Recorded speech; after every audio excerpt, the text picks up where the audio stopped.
Con il sindaco Balbuiani, 42esimo anniversario della ciabatta polesana. Cosa rappresenta la ciabatta per Adria? E poi dopo le chiederò qualcosa su Arnaldo Cavallari, che lei ha conosciuto, è stato un estimatore, un grande amico. Con gli amici dell'Accademia del Pane ci siamo ritrovati appena insediato a settembre dell'anno scorso, abbiamo iniziato a costruire un percorso.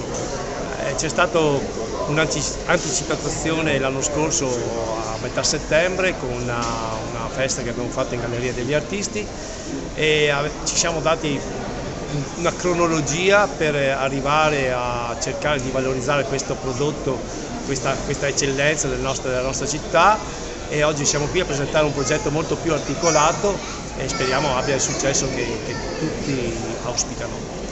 Chi era Cavallari?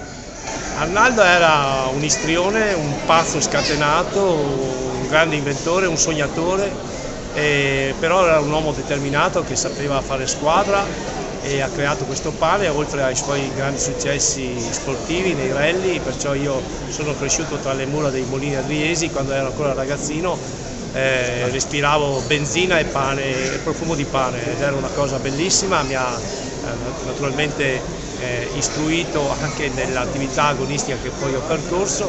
Per me è un grandissimo della nostra città e non solo. Cosa rappresenta come eccellenza la ciabatta? È uno dei pani più conosciuti nel mondo e sicuramente è un bel passaporto per il Polesine.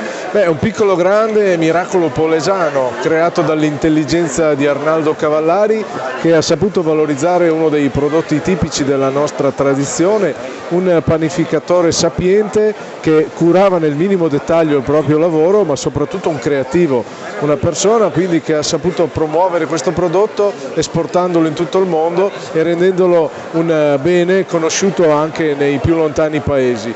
La bontà della ciabatta è nota, ma soprattutto la capacità, la professionalità dei nostri panificatori, la selezione delle farine che sono prodotti anche del nostro territorio, del nostro Polesine, che ha una grande vocazione alla cerealicoltura, rappresenta insomma una sintesi di ciò che di buono può fare il Polesine. Polesine, terra di santi navigatori e geni? Diciamo di persone con creatività e anche un pizzico di sana follia, e Arnaldo era uno di questi. Ha saputo creare tante iniziative, creare tanto entusiasmo attorno a queste iniziative. Pensiamo a Rally del Pane, pensiamo al grande lavoro che ha fatto con le scuole, con i ragazzini che ogni settimana lui accoglieva nel suo laboratorio per insegnargli come si lavoravano le farine per fare il pane buono, che non genera intolleranze alimentari, che non genera problematiche alle persone, ma che fa bene, che alimenta e che è fonte di salute. Questa era la filosofia di Arnaldo: la bontà, la salute, la sapienza nel fare il pane e soprattutto l'attenzione alla qualità delle materie prime.